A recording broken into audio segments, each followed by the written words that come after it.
yeah. Harry went to a wedding the other day. Yeah. He put on his 30-year-old polyester suit from EJ Corvettes, and it still fit him. Yeah, talking head. I'm gonna post this on all of our social media. He's wearing like a navy blue polyester suit. Never seen Harry dressed up before. It's pretty wild. I'll show it to you later. Nah, yeah, I'd be curious to see that. Just to interject real quick, it is a fucking miracle that you two are single. I don't think it's a miracle at all. That was a decision, motherfucker. The fuck you trying to say? That was a decision. That was a decision. Yeah. You think I haven't been proposed to? You definitely made the right decision. You think I haven't been proposed to, talking head? Is that what you're trying to say? Nobody loves you. Nobody proposed to you. I've had women come to me and they get down on their knees in the middle of dinner and they offer me a ring. Oh. And then I put my finger in the ring, or I could say, is it your No, pinky? I'm not ready for that type of commitment. I'm not ready for that train. Yeah, I'm not ready for that. I bet you it's your pinky that you put in there. It's about the same size, but it's not my pinky.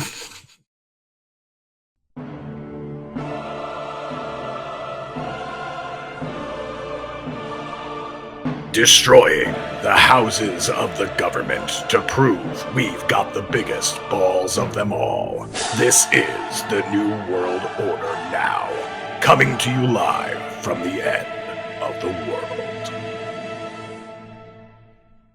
That's right. You are watching the New World Order broadcast. We are coming to you live from the end of the world.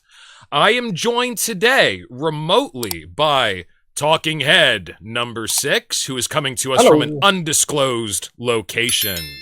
And I'm your host. Labyrinth. An undisclosed labyrinth. And I am your host, the Talking Beer. Thank you once again for watching. So Harry, the tax man, Talking Head, is conspicuously absent today.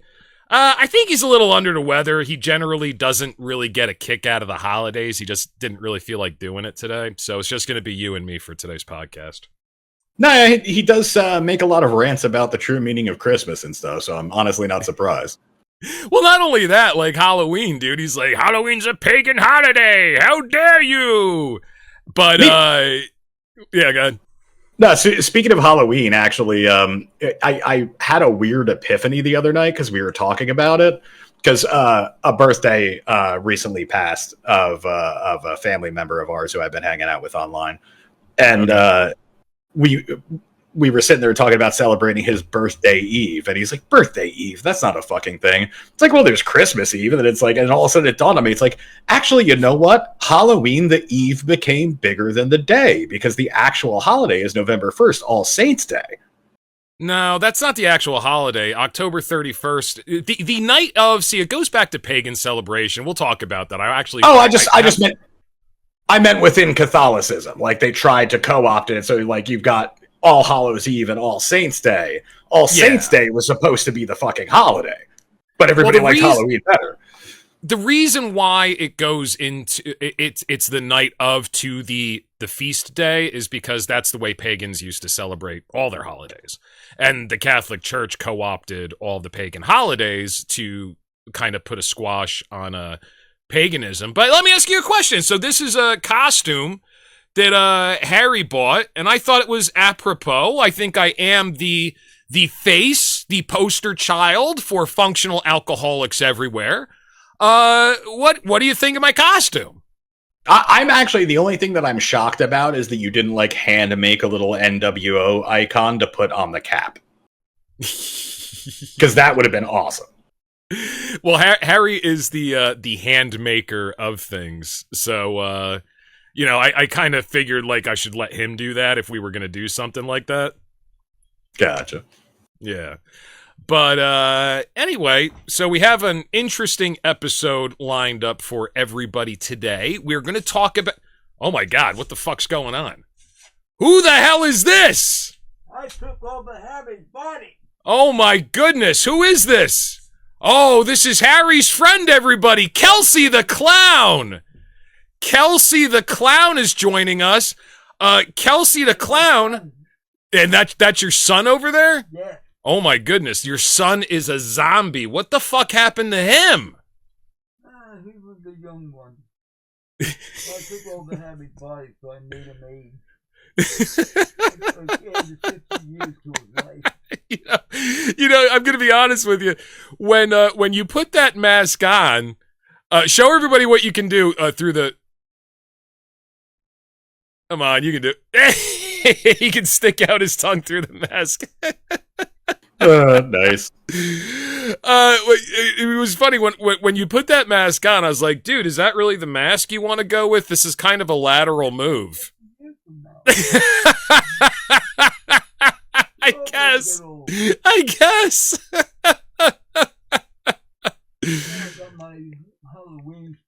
So Harry told me, first of all, we're joined by somebody remotely. So can you put the headphones on over your clown hair there? Is that possible? All right. Sorry about that, ladies and gentlemen. We had a small audio issue. I was in the process of interviewing Kelsey the clown here, who is a friend of Harry the Taxman. I think he's just recently out of prison. What did you go to prison for, Kelsey the clown?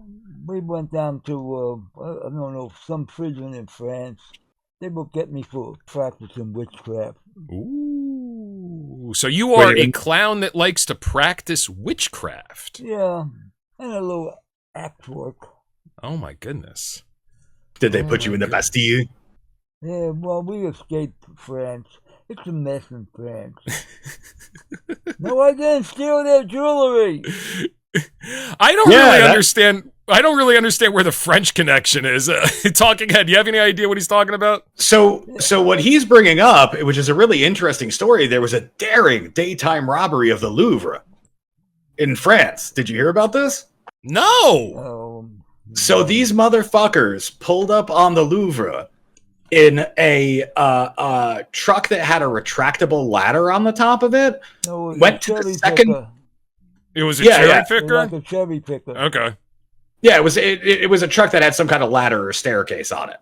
And they went up to a second floor balcony, took an angle grinder to the door hinges to get the door off. They did this just after the Louvre opened, and they went in and stole like some priceless royal jewelry. And as far as I know, they have not been caught yet.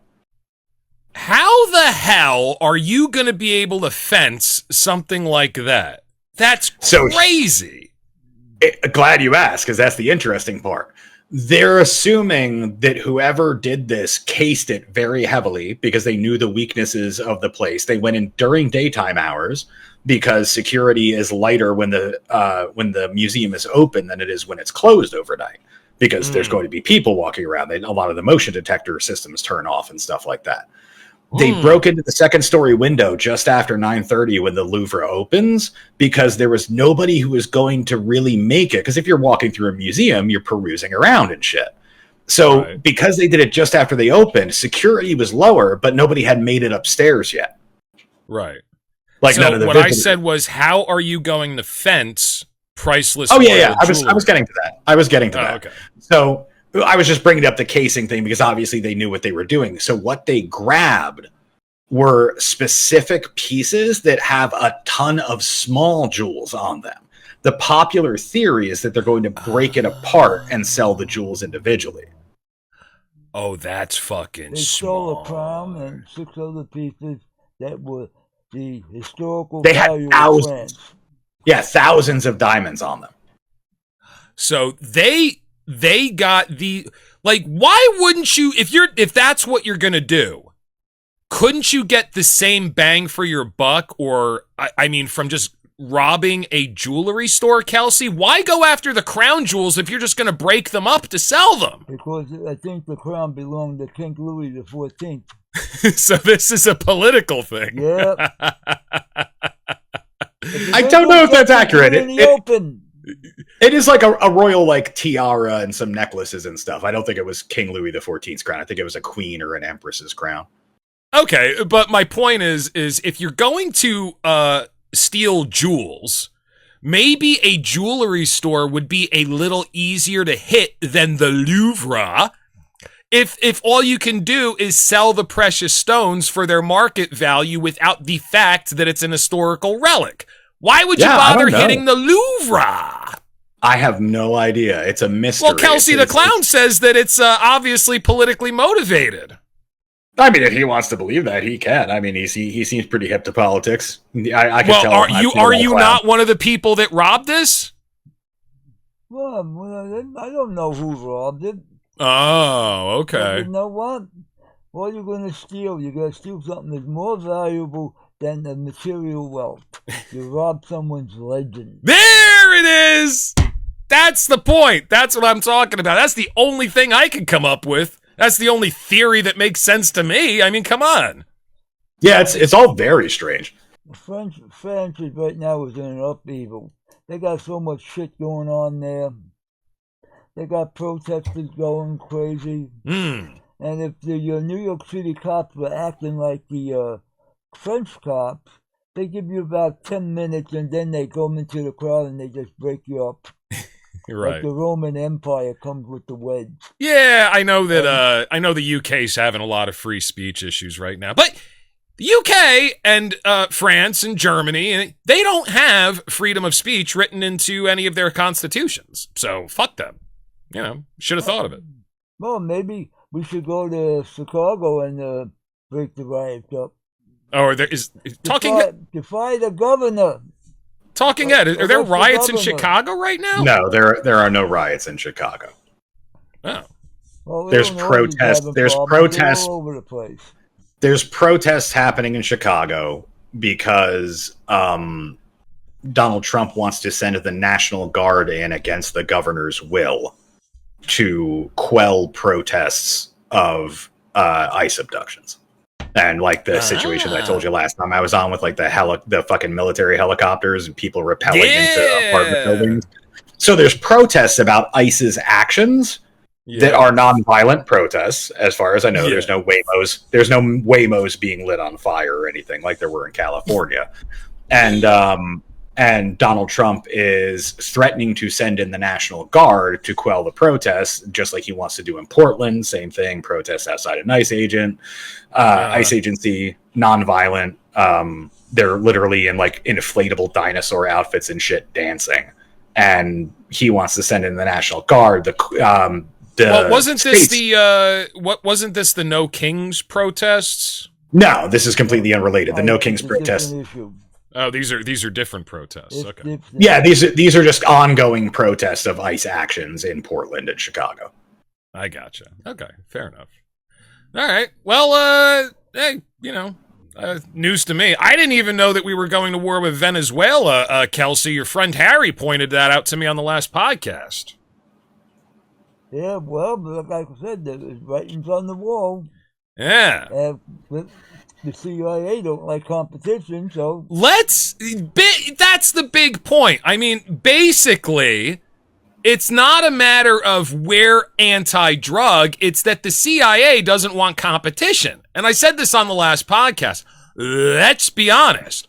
The biggest arms dealer in the world is the U.S. government.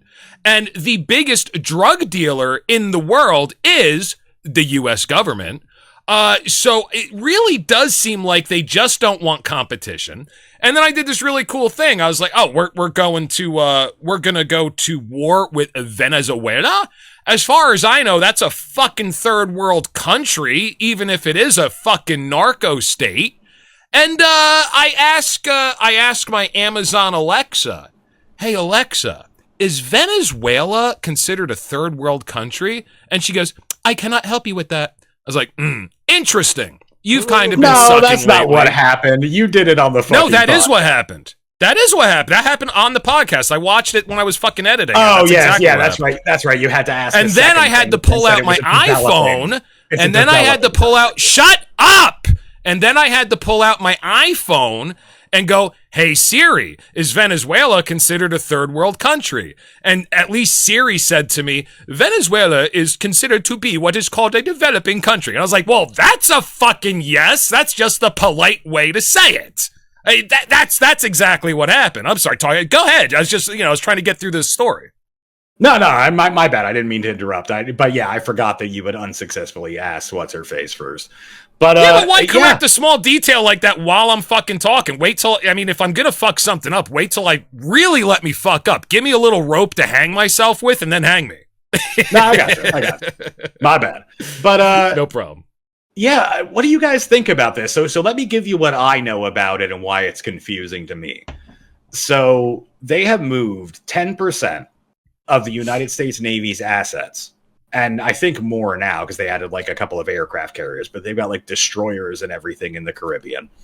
Yeah. They are not apprehending boats, they're simply shooting them out of the water. Now, this is in international water. They're just blowing up boats. It's an act of war. I mean, it's an act pretty of much, war, yeah, right? It's a war crime. It's a war crime, yeah. Because we haven't declared war. You're right. Well, I mean, I know Harry's just excited to see his brothers in arms get some work done. Harry is not present. Harry is under the weather. We are joined by Kelsey Harry, the Clown, my friend. I'm sure Harry's friend probably comes.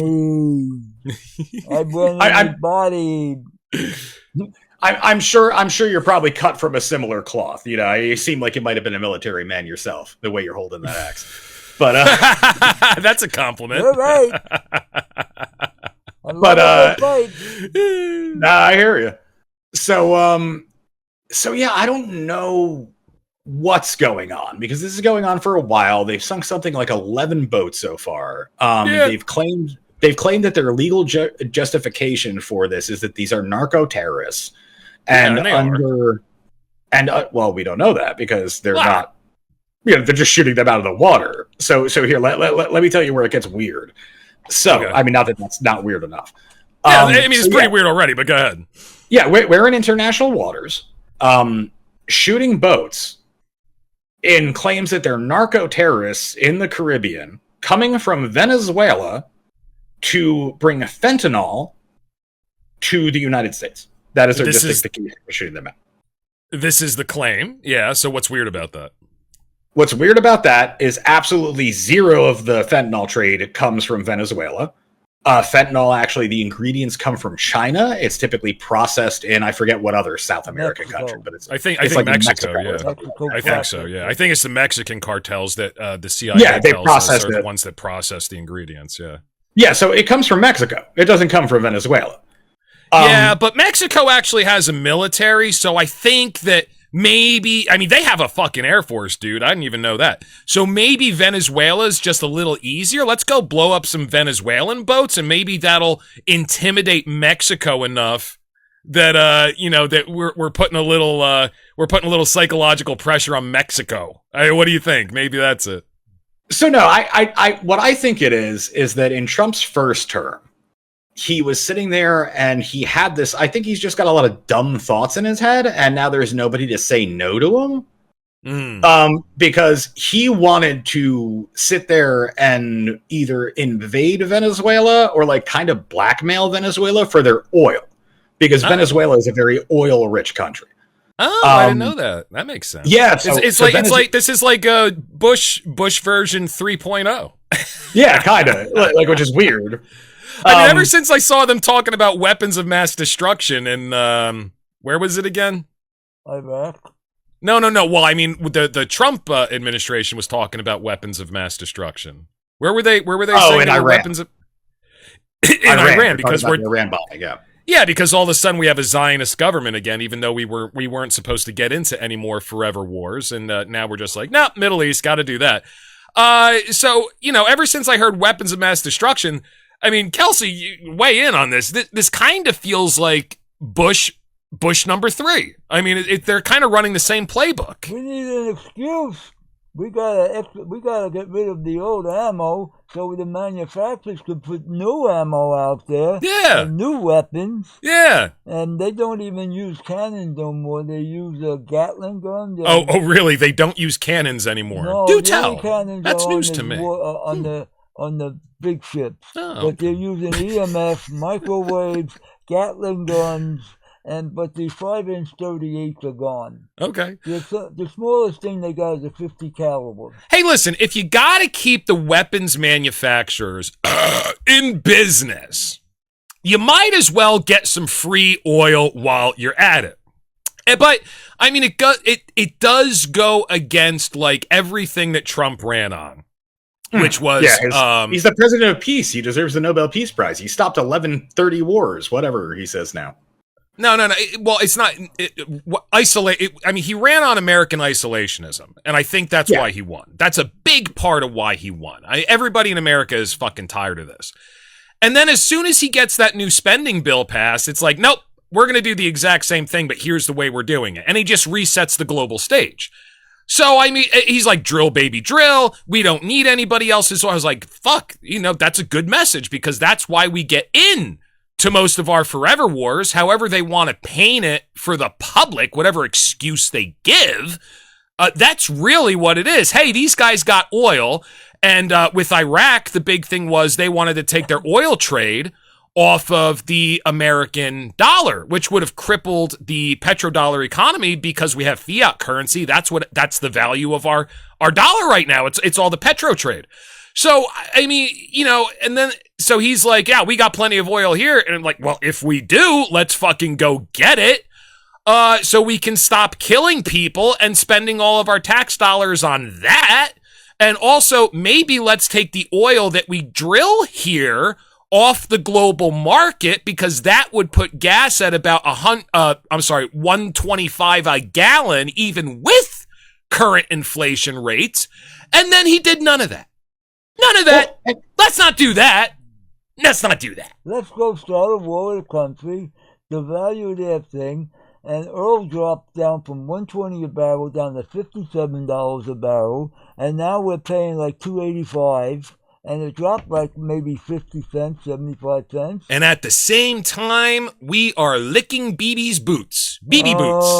We're licking BB's boots. Hello, BB, let me lick your boots. Who do you want us to destroy for you? Wear your right arm. Let's go. Oh, here's some weapons here, take them. Yeah, well, not only that, I mean, we're talking about invading Iran ourselves, not just propping up Israel. We're talking about doing it. And also, we're giving the Ukraine the old M1 Abrams tanks now, and they're hitting the T-56 tanks from the Russians. Yeah, this is all Greek to me. I don't know what the fuck you're talking about. Well, we're supplying. So here's the way I'm translating all the information you're giving me. We're giving them big things. And I'm like, yeah, I knew that. Yeah. Big toys. Big toys, exactly. Let's have some big toys. Keep the fighting over there. Keep our people stupid over here. Yeah. Because our people were really stupid over there. They don't know half the shit that's going on over there. Yeah, it's the same fucking playbook every other administration has done for the last 20 fucking years. Yeah, ever since 9/11. I mean, this is it. I mean, what was that think tank talking head came up with the plan for the new American century, and that's when 9/11 happened? I mean, we're just following the same fucking playbook. Yeah, I forget exactly what you're talking about. It's like probably like the Heritage Foundation or one of those fuckers. I don't know if it was the Heritage Foundation that came up with the plan for the new American century, but it was one of those right-wing think tanks. Yeah, one of those like neocon groups. Yeah, exactly. Oh shit, I lost my earpiece, talking head. I can't hear you. Hang on. It's lost in my beer bottle. I will find you at the bottom of my beer. There you are. Now I can hear you. Oh, listen, it's like an engagement. You got something good. After all, you like your beer. I do, but I had to get off it. So this is kind of my homage to... Yeah, you're getting too fat drinking beer. The Hat Man was turning into the Fat Man. But, yeah. I am going to homage beer on this broadcast. Okay. I have to thank your friend Harry for getting me this wonderful costume. So while we're at it, Talking Head, what the fuck is your excuse? Are you and your lady friend not dressing up this year? You guys always do elaborate costumes. What's going on, man? We are not. We have a wedding to go to, so there's no point. Oh. That's true. Another one bites the dust. Yeah, except, for us, it's our cousin who's female. So that's not another one bites the dust because, marriage is an institution.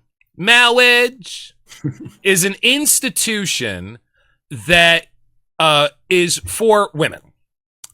Women have all the leverage, and our cousin is a woman. and I got to play my team. So my first team is psychic vampire. I used to be human. I don't play for that team anymore. My second team is male. I am a man.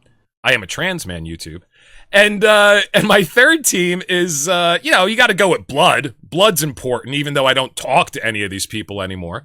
So I mean, I'm on her side. Hey, you tricked somebody to marry you and put you in a position of leverage. Good for you. I'm going to congratulate her. The trick is there's a 3.5-inch thing called a vagina, and there's a man that has a pole, and it goes down to his head, and he gets stupid when it gets down to his penis. Oh my goodness, you're making some interesting points. I didn't think of this. Is that the way sex works? That's the way it works, and because a man is stupid, he's got to get his jollies off, and the woman said, let's see, I'll trade that for a house, for a diamond ring, a fur coat.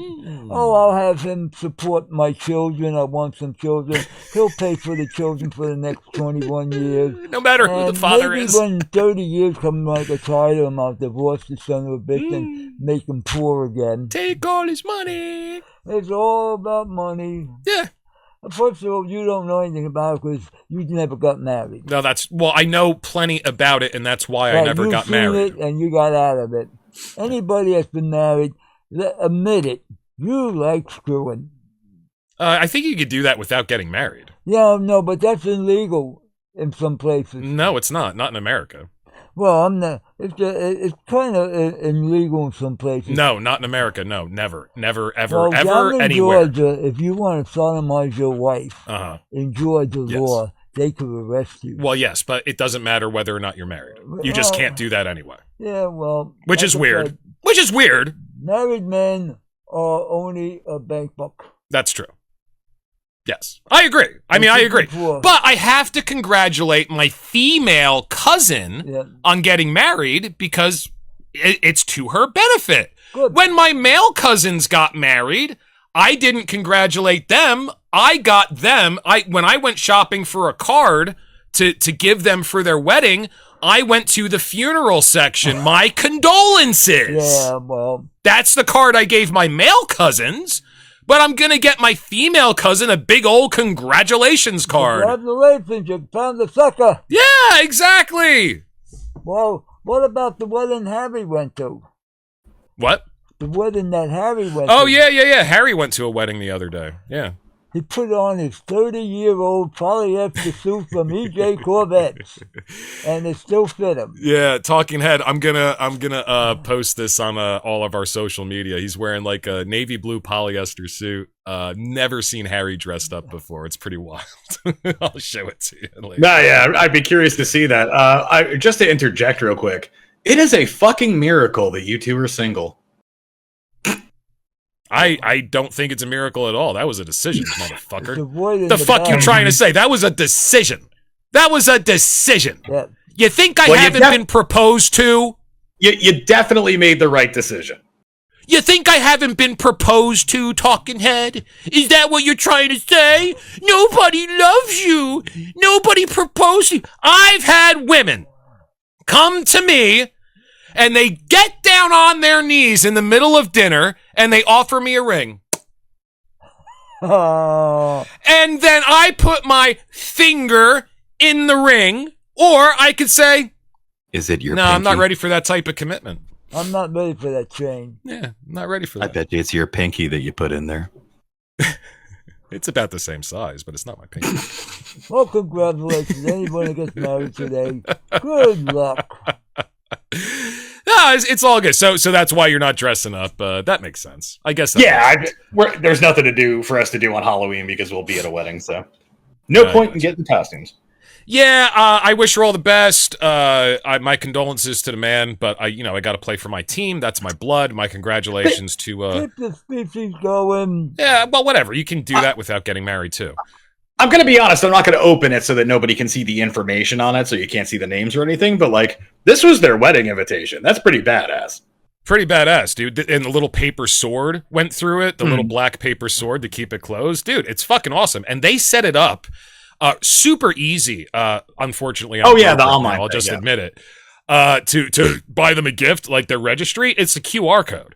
I was like, and one of the things that she wanted for her wedding, and I think nobody at this point has bought for her yet, and I was like, God damn it, I wish I wasn't broke. She was asking for a bidet. And I was like, oh my God, that's the perfect gift for me to get her. It's funny, it's practical, and it makes fucking sense. Like, as soon as I started washing my asshole every time I take a shit, my hemorrhoids went away. It took like a month. It's so important. And I agree with that South Park episode. That South Park episode where they're like, toilet paper's a fucking conspiracy. It's not healthy, and it just keeps the paper companies in business. That's all. I agree with them. And if for whatever reason you can't afford one of those bidets, which have gotten very affordable at this point, the flushable wipes, just fucking phenomenal. Well, I just put a little soap. I'm super poor, so I just put a little soap and water on the toilet paper. Harry, go ahead. What were you saying? Well, like I said, you could take toilet paper and you could put drugs on and wipe your ass and get high. What? What the fuck? What? He's soaking his fucking toilet paper in LSD over here. No wonder. I've heard of people putting like vodka up their ass to get drunk. What the fuck drugs are you putting on your asshole to get high? He's tripping so hard he doesn't realize his hair is rainbow colored. What are you putting on your toilet paper? Well, I can't find no L6. I'm looking for I don't know. So you're not doing it yet. This is just an idea that you had. Yeah, I'm gonna get some toilet paper and maybe take some what is that? The white powder, anthrax on it, and send it to my enemies. Anthrax. Oh, okay, so you're gonna wipe your enemy's ass with anthrax? Yes. How are you going to get yourself into a position where you can wipe their ass? No, I'm going to send them a gift of toilet paper. Oh, and you just if somebody sent me a random gift of a roll of toilet paper, I have to be honest with you, Kelsey, the clown. I would throw that shit in the garbage. I'd be like, what the fuck is this? Who does this? A crazy person does this.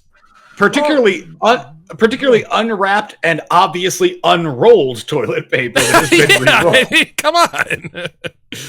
Well, if you could liquidate poison ivy into the paper, now that comes to scratch the issue. Yeah, that's a prank that some people have played on other people to get like revenge, like undo their toilet paper, rub poison ivy all over it. I've heard of that. That's in a lot of revenge books. I've never tried it. Well, that's a lot of fun. Yeah, it sounds like a Years ago, lot. we used to take them. You know, Kelsey, I've heard that clowns are always fun, and you have a lot of fun ideas. Yeah, we take some flour, some baby powder, some salt, some sugar. We mix it together. We put it in an envelope, and we send it to the IRS. So Kelsey, you hate the IRS as much as Harry does. Oh yeah. Interesting. You're almost like the same person. Your voices are even similar. Even more. Well, I'm supposed to say what? What was that talking about? Even more.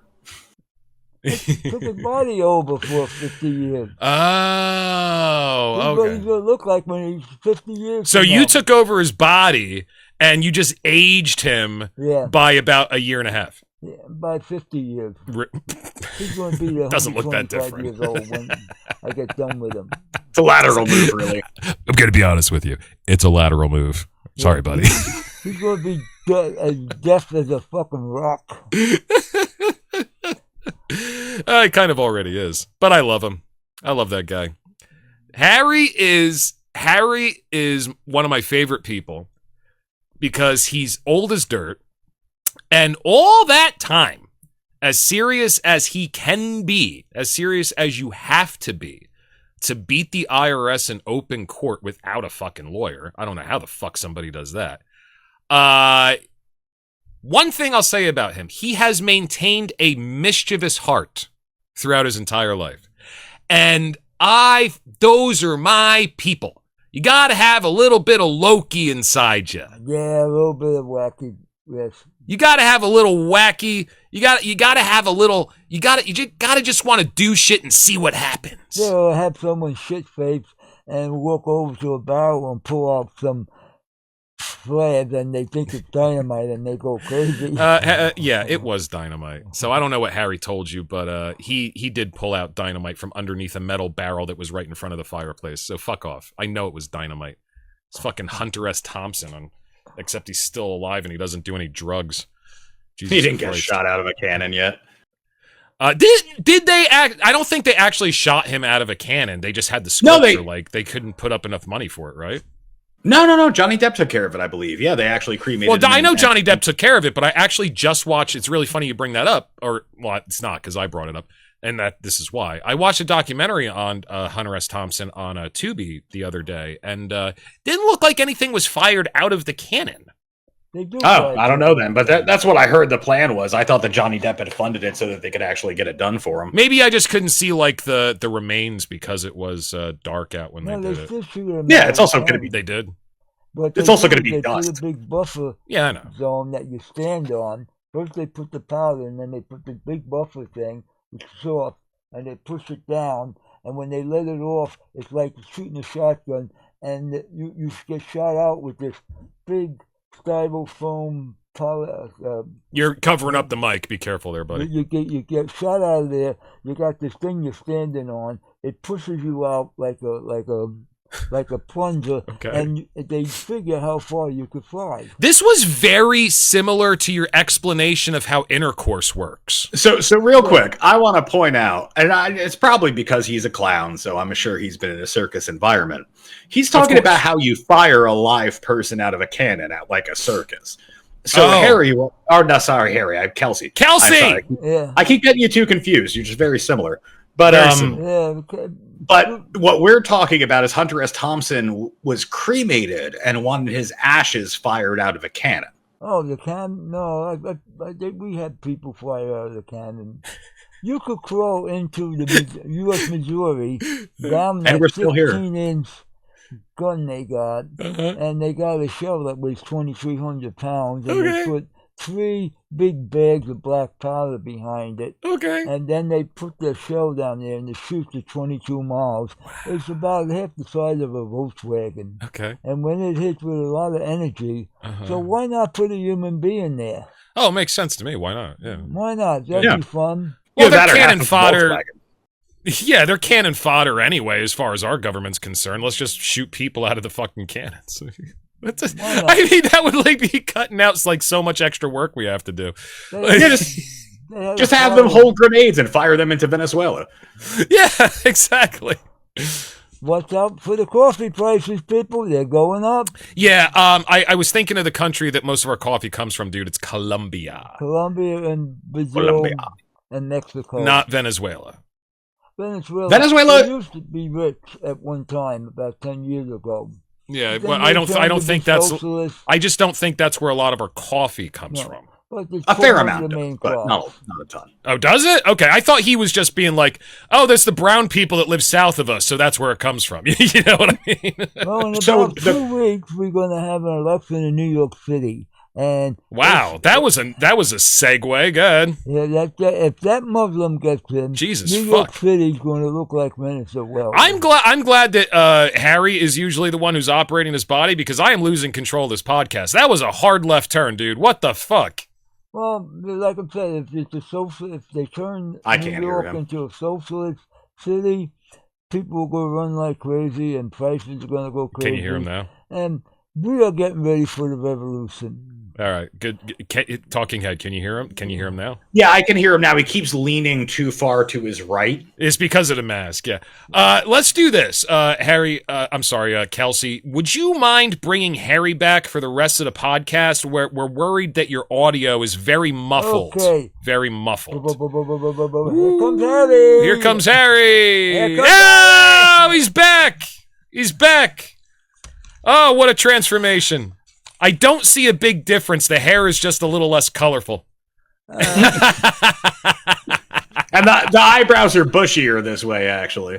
Yeah. You think it would have been the other way around. Oh, dude, as soon as he was looking to use that mask with the clown costume, that's the joke I made. I was like, I don't see a fucking difference. Why are we choosing that mask? Oh, both ugly. I know. I think... Oh, you're a handsome man. How dare you? I think that what I Harry... like to turn you into an aluminum beer can. Well, Can I get some magic to do that? no, I don't think so. I think we just got the glass one. Yeah, I Go gotta ahead, become a Talking Head. widget. So I think what Harry needs to do is just take his microphone and turn it a little to his right, because he keeps leaning toward you to talk, and he's talking past the microphone. Yeah, I don't know. I try to set it up for his posture, and sometimes he leans way back in the chair. That's kind of what I had it set up for. Oh, that's what old people do.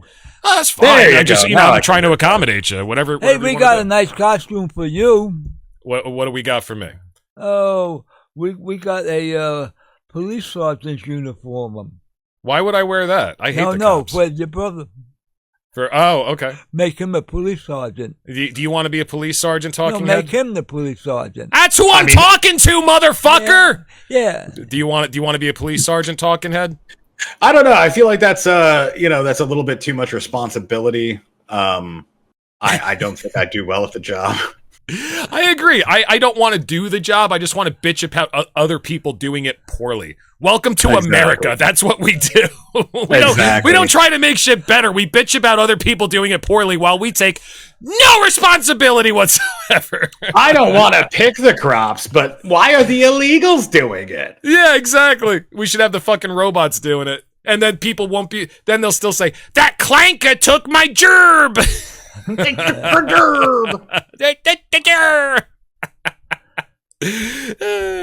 So happy Halloween, people. Happy Halloween, people. Wait. Indeed. Maybe Kelsey the Clown will show up in your door and trick or treat. Well, I would definitely choose treat. I don't want to be beaten with a plastic axe. Now, I do have something that I do want to bring up before we move on with this podcast. And this is a terrible announcement. Sadly, one of the funnest parts of rewatching our podcast to me every week when I have to edit it. I'm the guy who does that. I edit it by hand. I use Adobe Premiere Pro. I edit it by hand. I use this computer program. Well, in other words, it's not automated, and I don't have somebody else doing it. That's why I know. It's just super funny. I'm like, imagine you like splicing a film with an old film cutter and Scotch tape. Well, then I'm using a film cutter. That's not by hand, so fuck off. So I use Adobe Premiere Pro. It's fucking digital, asshole. Fuck off. And one of my favorite parts of watching the podcast back is the ending of the podcast. And it's not because I'm sick of hearing myself talk or looking at my fucking stupid face, which is part of it. But the biggest reason why watching the end is my favorite part is because of this music that we have, which is a song called The Passenger by the group, I think it's just one person, but by the group Hunter as a Horse. And it's the music that's at the end of every podcast. Nobody who actually watches this makes it through to the end, so you probably never experienced this, but we fade to black, and then the music comes up, and it's very haunting music. Woo! And then she says a phrase, someone is watching, and the eye in the triangle comes up over the black fade out, and our logo appears.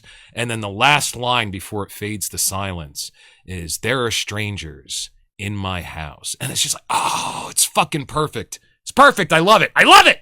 I love it. And sadly, ladies and gentlemen, we can no longer use that song. Spotify notified me that they are not distributing our podcast to all of the platforms I have set up through Spotify, through creators, because the artists, agent, legal team, whoever owns the rights to her music.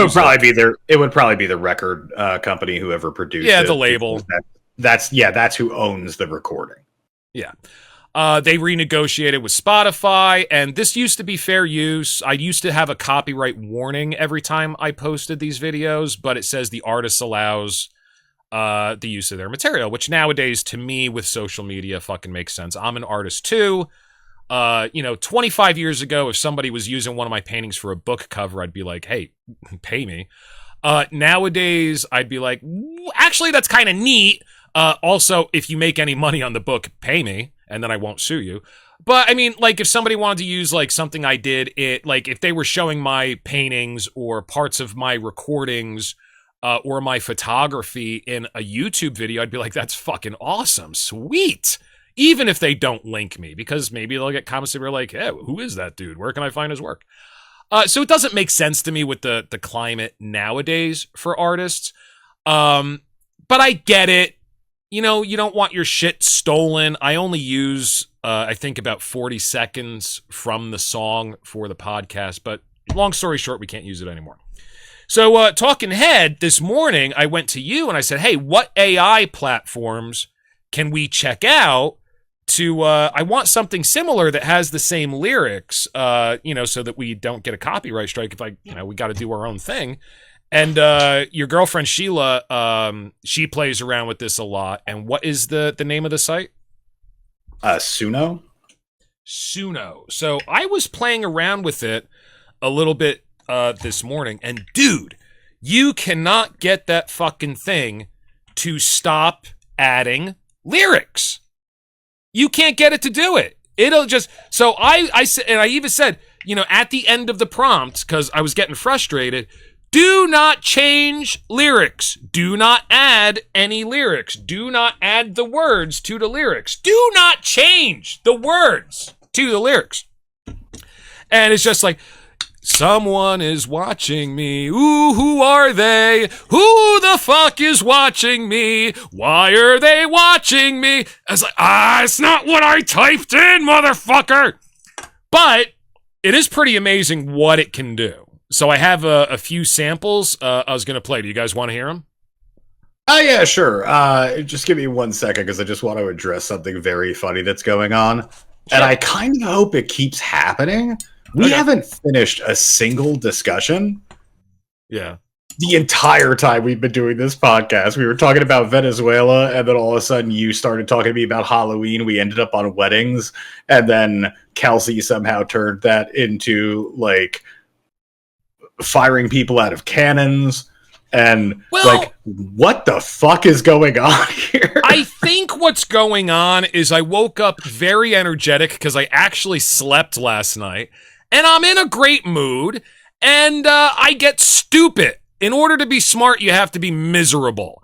And I keep losing the thread. But here's the thing, Talking Head. I think that people, they're always looking for the next thing. They never make it to the end. That's why people doom scroll. So we might as well just make our entire podcast one big doom scroll. It's also why people edge, if you know what that is. So it's like, are we just edging everyone? I don't think that the conclusion to any of these stories is actually what gets people off, but yeah, I guess kind of. So what do you want to say about Venezuela? I don't give a shit. Oh, no, I don't care. Like, I do not want to sit there and hijack this and bring it backwards. That was not my point. I just thought it was funny because I started keeping track at one point. I'm like, we have not finished a single fucking conversation. That's funny. All right, well, I mean, other than Venezuela, what are the other conversations that we didn't, that we lost track of? So every time we've hit a new thing that we're talking about, somebody takes a wild left turn and we end up somewhere else. Well, Kelsey was very good at that. And you notice how quiet Harry is. Harry does not hijack anything. I don't know, but Kelsey's like Harry on fucking steroids, man. He's just like, and by the way, there's an election coming up in New York. And we got a communist who's running. And don't vote for the brown man. Don't vote for the brown communist. Vote for the white fascist. Crayon Wars. Exactly. Well, keep bouncing off the wall. Show different ideas out there.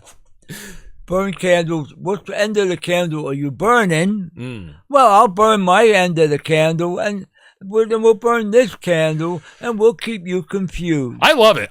The only thing I didn't like about Kelsey, I love it. The only thing I didn't like about Kelsey is I don't think we can hear him too well. We gotta figure out a workaround for that. Maybe we just cut the mouth out of the reptilian skin. I think he just needed the mic pointed at him a little bit better. It was a little bit to the left. Yeah, but he was very animated. He was very animated. Like you notice how Harry's just kind of leaning back, chilling right now, but Kelsey was like all over the place, man. He had some fucking energy. Maybe we need to get him one of them Joel Olstein kind of like televangelist mics so they can walk around and do all his gesticulation. That's a good idea. I actually have one. I can set it up. Come on, stop picking on my friend Joe. He just happened to be a millionaire and he's preaching hope. Dude, I met these he's preaching people. prosperity. You said you It's met the prosperity him, right? gospel. I met him, Swaggart, Shambach, the guy down in Massapequa Park. I met them all. You know what? They're selling hope. Yes. Remember, I was part of that crowd at one time. Yes, you had your own church and everything. You got to get in the enemy camp if you know what they're doing. I think when you did it, you believed in what you were doing. Don't give me that bullshit. You believe in Jeebus. You always pretend with me that you don't believe in Jeebus. I know you believe in Jeebus. His name is Josiah.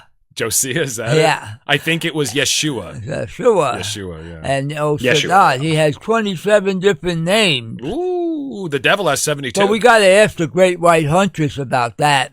She should know them all. I refrain from accepting any information from her on anything. Why? She's not stupid. No, it's not that. I just don't want to hear about it. Okay. Yeah. To her, everything that she's interested in is the most important thing on the fucking planet Earth. And I don't think that the most important shit on the planet Earth, which is her opinion right now, is whatever has to do with the little hat people. I don't get it. I don't care what flavor of juice we're talking about, whether it's the juice that has the curly cues or the juice that doesn't wear underarm deodorant. I'm not really interested, and I don't think that that's the most important thing on the fucking planet right now. She starts going into juice, and I'm like, I don't drink juice. It's got too much sugar. I don't think juice is good for me. Yeah, but the alcohol is better. I think that's great. I think it's a net positive. Yeah, but alcohol is a little more expensive than the juice. Yeah, granted. But I mean, I think that the metaphor is slid off the fucking table here. But anyway. Oh yeah, 100%. No, yeah. Now we're just talking about liquids. Yeah. So let's talk about something serious now. Oh god. And let's get off the silly shit. All right, let's get off the silly shit. What do you want to talk We got about? something serious to talk about. What are we talking about? Oh, I don't know. Wait a second. I thought you were giving us a segue. Like, enough of the silly shit. Let's talk about something serious now. Okay, Harry, what do you want to talk about? I don't know. Like, what the fuck? Maybe there's nothing serious anymore. Not to me, but God. It's the world's one big comedy. That's my opinion. I think I'm having a bad influence on you. Go ahead, talking Ed. So I've got something serious that, not necessarily to segue, but just to like cut a firm end to something so that we can move on to the songs that you wanted to show us. But I was listening to a podcast. This is going to be the Venezuela thing, isn't it? No. Oh, okay. I'm being absolutely. I was like, I don't think you can let that go. All right, go ahead. I'd love to talk more about it because there's way more crazy than what I got into. But we don't have to do that. I don't want to backtrack. If we come back to it organically, whatever. But no, so I was listening to a podcast where they were talking to a modern stoicist. Like he studies a lot of the ancient Greek stoicism and all of that. And like, that was Nero. That was what was the Caesar's name? Marcus Aurelius. Yeah. But so eventually Stoicism ends up going into the reign of Nero and everything. And actually one of his advisors was a Stoicist, and like everything just went south when Nero started going nuts and all of that. But so he's like a study of this school of philosophy that like dates back to the Greeks and everything. And he was like doing, he wrote a book like about the virtues of Stoicism, because I think there's like 5 of them or something, but one of them is wisdom. And there is a thing that he said that caught my mind that really made me think about how it applies to today. And it was about how the pursuit of wisdom is a war against fools. And it's a war against the fools without and the fool within. And I thought that was a really interesting takeaway. To sit there and to be like, in order to be a wise person, you have to watch out for where you make stupid thoughts. Well, in my opinion, we have to define wisdom. If you're going to make a point like that, we have to have a definition of terms because everybody knows what you generally mean when you say wisdom, but I think it's one of those things that everybody has a slightly different idea of when you use the word. So in my opinion, good. Okay. No, I was going to say, like, for me, the differentiation would be to be knowledgeable is to know things. To be wise is to discern things. It's kind of what I was going to say. I was going to define wisdom as the proper application of utility. In other words, if you have intellect, you know where and when to apply it. If you have knowledge, you know when and where to use it. If you have talent, you know when and where to exercise it. If you have power, same thing, when and where to exercise it. Your emotions, you know of what utility and when to apply them and in what manner. I would define that as wisdom, as the proper application of utility. But then you can't have wisdom as a goal philosophically, because you have to have an overarching philosophy in order to define what the proper application of those skills and devices is. Well, that's what I was going to say. Sorry, no, I was just going to agree with you. Yeah, wisdom is an application. Exactly. And it can't be an end goal. So if we're going to define wisdom that way, and my definition of wisdom is the best one that I have come across. It's just like I never had a good definition for sin until I read the book The Master of the Key by Whitley Strieber, and his pseudo-paranormal visitor defines wisdom for him as, sin for him as such. Sin is the denial of the right to thrive. And I was like, perfect! Finally, a good definition for the overused word, sin. That's fantastic. That makes sense. Which is really funny, because it gets very muddled when you go into original sin and Adam and Eve. It's like, so the only denial of the right to thrive was the fact that God heard about the apple. Yeah. Yeah, it was by God. God sinned. God sinned. Yeah, he turned their actions into sin. Well, he denied them the right to thrive. They would thrive by having the knowledge of good and evil. Good and evil, yeah. He not only denied them that, but when they took it from him, he denied them the tree of life, lest, quote, they become like us. So who's he talking to, first of all? But the denial of the right to, or the ability to live forever. So there are two sins by God. The first sin is to deny the fruit of the tree of knowledge of good and evil in the first place. And the second sin, the denial of the right to thrive by partaking of the fruit of the tree of life. So so just a long story short, I think that's a perfect definition for sin. And I didn't make it up. So I'm not being egotistical. But I have never... Sorry, it turns God into the first sinner. Anyway, go on. Exactly, and I think that's interesting. But my point is that I'm not being egotistical when I say that my definition for wisdom is the best one I have ever come across. It simply is, objectively to me. And if somebody presents me with a better definition, I'm happy to go along with it. So you have to have a definition of terms for what wisdom is. If we're going to go by that definition, which is the proper application of utility, I think that you have to have an overarching philosophical platform in order to define what the proper execution of utility is. Now, for me, my personal philosophy, it goes back into the definition of sin, which is whatever helps me thrive. And as an extension of that, helps my immediate surroundings to thrive. As an extension of that, greater surroundings. And as the ultimate extension, of course, the world. To me, that is my personal overarching philosophy, but I'm a Satanist, and it starts with selfishness. And I think Jordan Peterson would agree, and I love most of what he says. Stop, you're worrying about the problems of the world. Start making your bed. Let's start with that. Let's get your life on track. Let's get yourself on track. Let's start with you.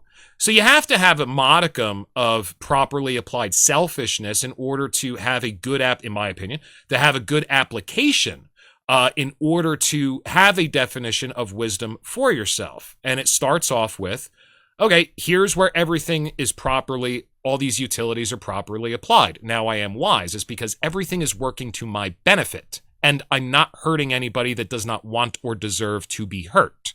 And that's where I think that's a good starting point. Does that make sense?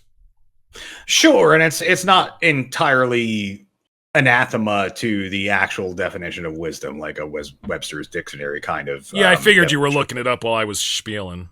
Well, so I was specifically looking up the core Stoic values because I think they're interesting. There's 4 core Stoic values. It's wisdom, justice, courage, and temperance. Mm. I think those are actually one at a time. Wisdom, okay, justice, courage, and temperance. Yeah, that makes sense to me. I think that's a good 4-pack to sit there and have as a starter kit to build a life. I think that's a good starter kit. Absolutely. It's a nice little tool set. Yeah. One big thing I took away from reading most of the Dune books in the Bene Gesserit order that I'm really kind of stuck on and I'm attempting to apply now is in order to learn, you have to remember that you can learn. And, things seem impossible. Like it's kind of like the old thing, everything's hard until you know how, And so many people, when they reach a certain age, forget that they have the possibility to develop new skills and new understanding. And I think either that or they fall headlong into the Dunning-Kruger effect. What's that? The Dunning-Kruger effect. Okay, so the Dunning-Kruger effect is... Did you just try to define something by its own word? You can't do that. What? I said you said the Dunning-Kruger effect, and I said, what's that? And you go, the Dunning-Kruger effect. No. So I was about to start talking about it. I know. I was just fucking with you. Okay. I was just fucking with you because you made an exclamation to make me seem foolish for not knowing what it is, and I just wanted to point out, can't define something by itself. It's because I was stalling because I was trying to think the quickest way to explain. I'm just fucking with you. Good. Yeah, I know. So the Dunning-Kruger effect, in a nutshell, is that stupid people don't know how stupid they are, so they think they're geniuses. Yeah, that's why I think I'm so fucking smart, obviously. So real quick, Reader's Digest version, it comes from these 2 scientists, Dunning and Kruger, who are the 2 who sat there and figured this out. It comes from a very interesting incident where a guy robbed 2 banks in the same day in the same town. And while he did it, was looking at the camera and smiling this shit-eating grin. He was like, I'm getting away with this. The cops find him from the video cameras in the banks, and he is shocked. And was it Kelsey the Clown, by the way? It might have been, okay. but he was absolutely shocked. He was like, "How did you find me? I used the juice."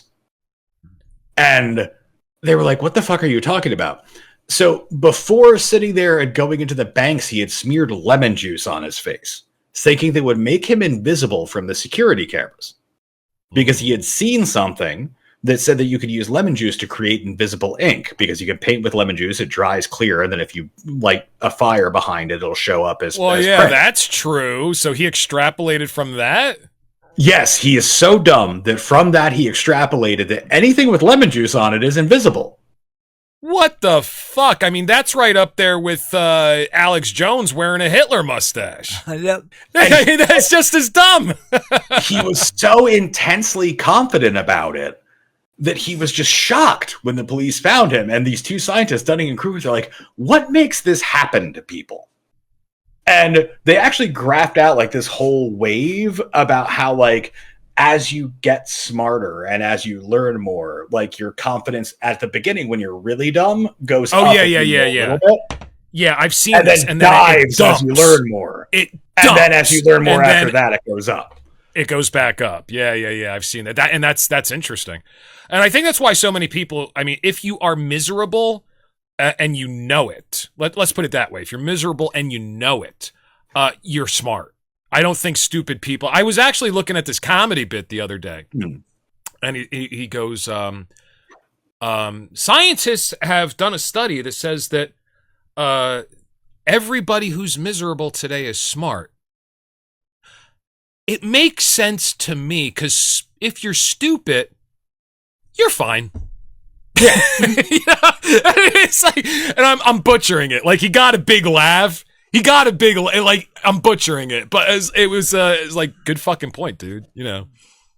But yeah, so go on, Harry. People that are stupid are not aware of how they're getting screwed. Yeah. So they're happy, like taking the drug. Yeah, you don't have enough wherewithal, enough conscious awareness to see everything that is trying to capture, control, and destroy you.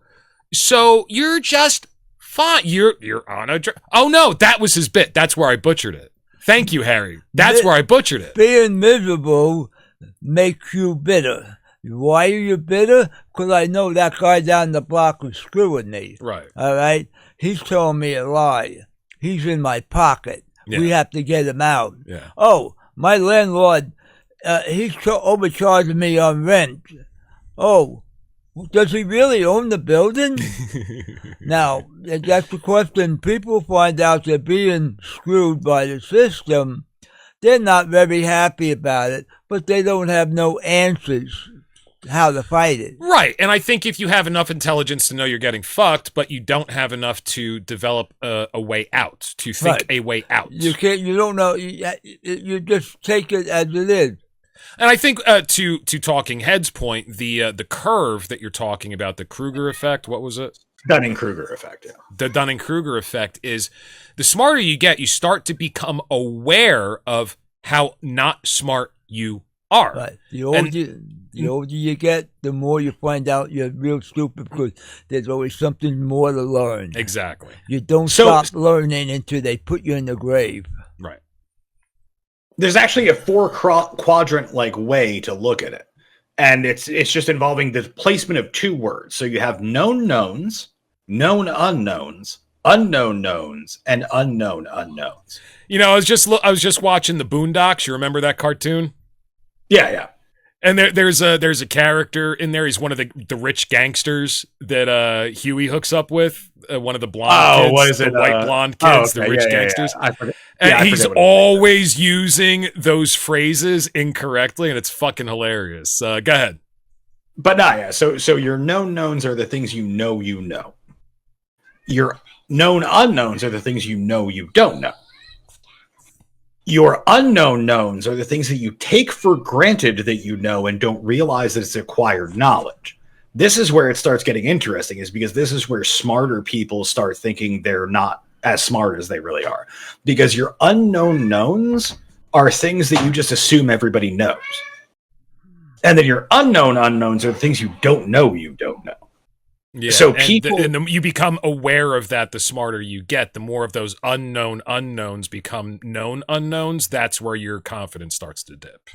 Exactly. And that's where you start realizing. So it's like people who are victims of the Dunning-Kruger effect are very high in the known unknowns and the unknown unknowns. They don't know what they don't know, and they know what they know.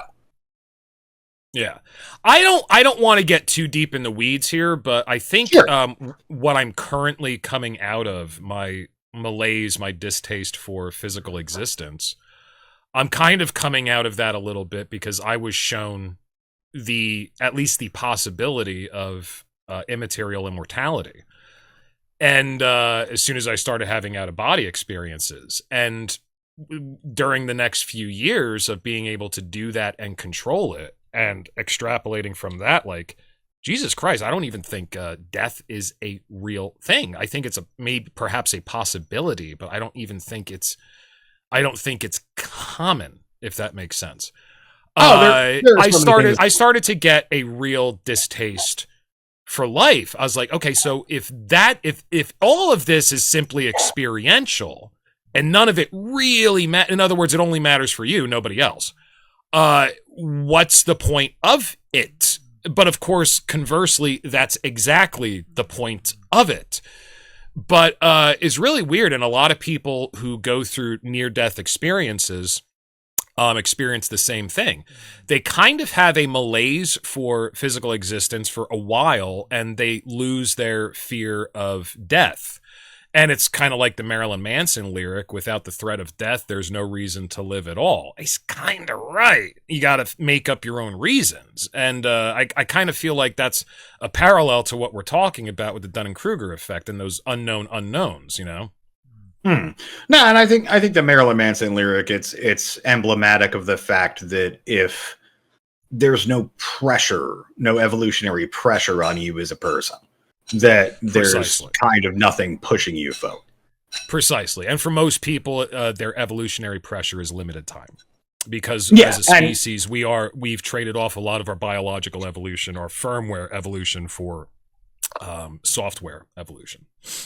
Sure, and I Yeah. sorry, go on, Harry. Go ahead, Harry. Death may be just another door we walk through into the next existence or the next agenda or plane we live on. Yeah. And I know that Talking Head isn't really engaging with me on this subject too much, which I get. It's because he thinks I'm a fucking idiot. It's totally fine, Talking Head. I get it. I just wanted to bring that up because it just reminded me of it. It popped in my head, and I was like, if my life has been going downhill specifically from the point where this was just something that started happening to me because I had a mortality crisis, and just like boop, one day I'm like boop, looking at my own body, it's like, what the fuck is this? I feel like I'm dead. Yeah, that has a traumatic psychological effect, but I guess it's got to be the same way with all discoveries, It's very simple. It's very simple. The Bible says man wants to die. Why would he want to die? Because he's been thrown into this mud puddle called life, and in this mud puddle there's a whole lot of things that we unpleasant to deal with, and most people don't like unpleasant things, so they look to die. And from someone comes up with religion and they sell you hope. Well, you're not going to die, you're going to live forever. Sure. But the question is, I have met nobody that has come back from being dead. Well, we're going to interview somebody who did. Hopefully. Plenty of people do. Hopefully. Plenty of people come back from being dead. Yeah, but the thing is, do you believe where you went through?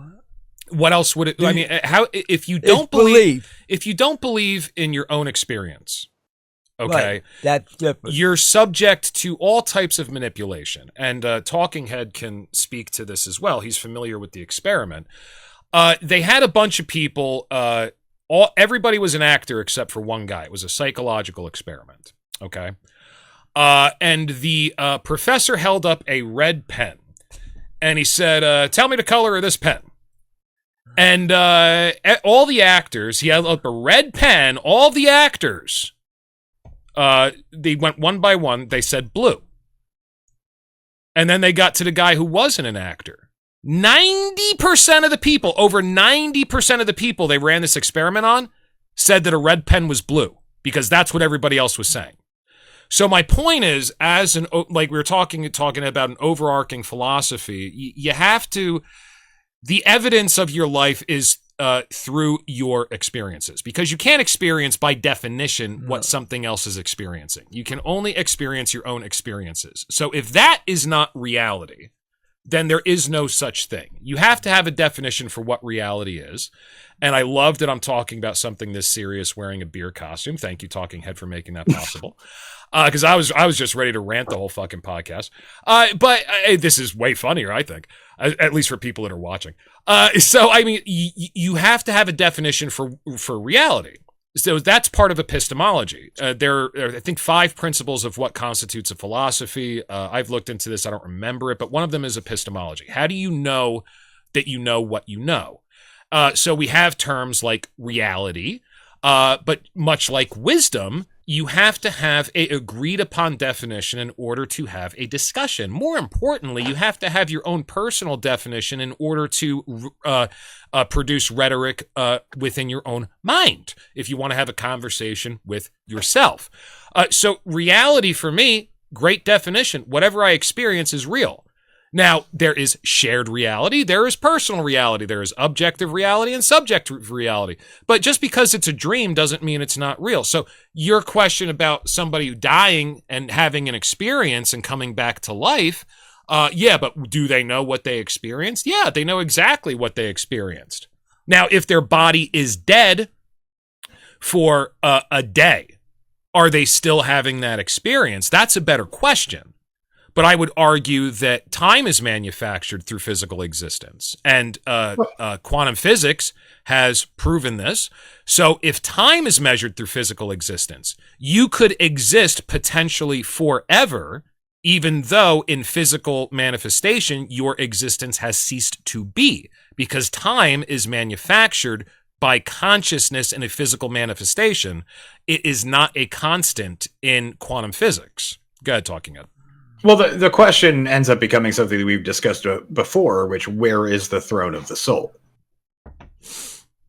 Why is that the question of the topic at hand? I'm a little confused, because we were talking kind of more metaphysically and symbolically. So when you die, is it the mind? Is it the heart? Is it? Well, but that's what I'm saying. So when you die, is it the mind? Is it the heart? Is it something exterior to yourself? That's why I was saying it was applicable.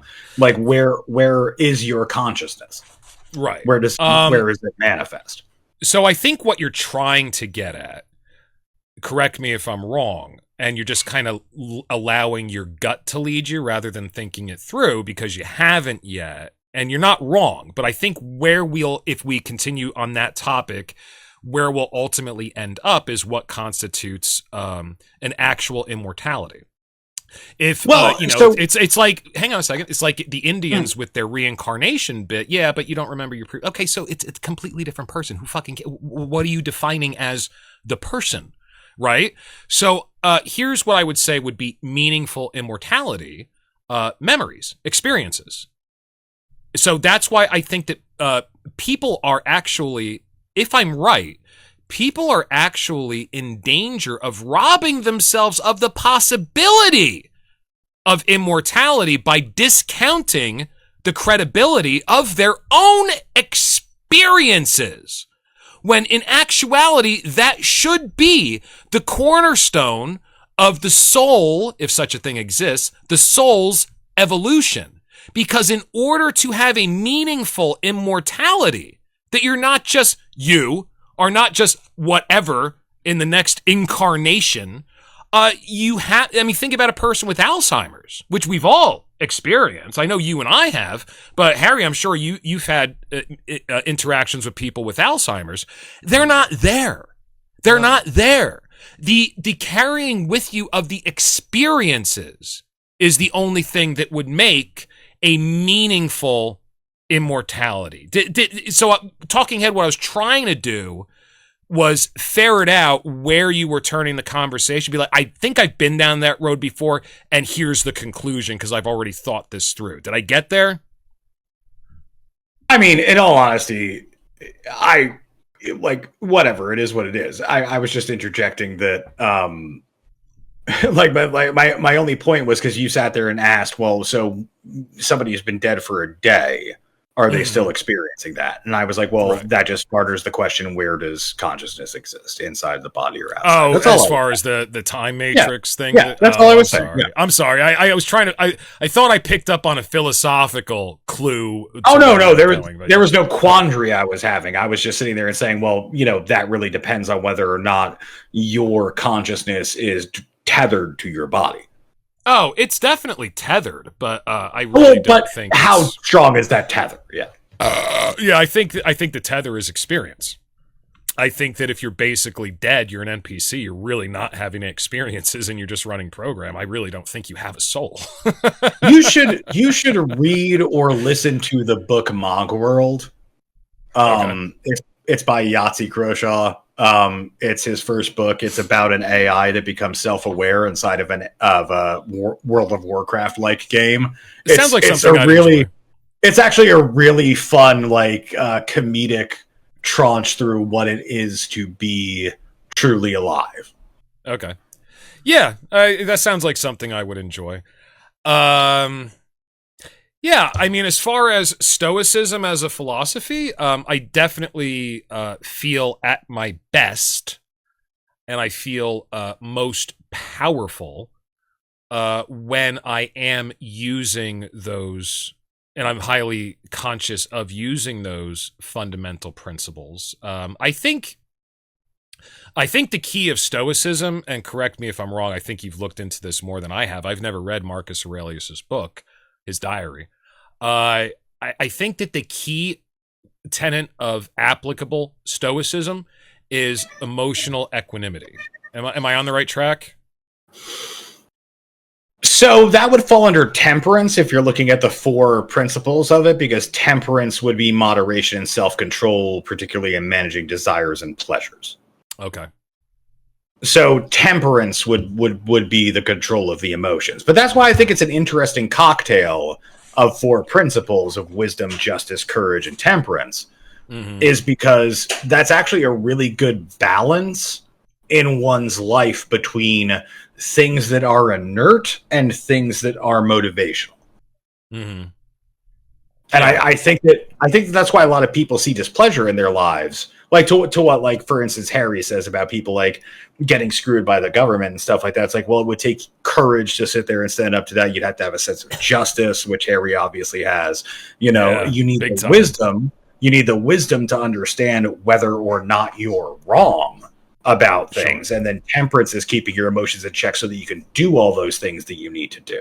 And that's why I liked the quote, to get back to the original thing that started this whole tangent, that wisdom is a war against fools, and there are fools without you and fools within you. And fools within you. Yeah, man, I think that, Harry, your fight with the IRS, I think you validated the 4 tenets of Stoicism right there. You had to utilize wisdom, you had to utilize temperance, you had to utilize the other one, and the other one.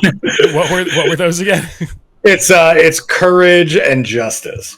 Courage and justice, yeah, 100%. You had to see an injustice in order to take action, and you had to have the courage to take action. And let's applaud. Let's applaud Harry real quick, because I mean that his whole battle with the IRS was perfectly on par with those 4 tenets, man. That's fucking cool. I like it.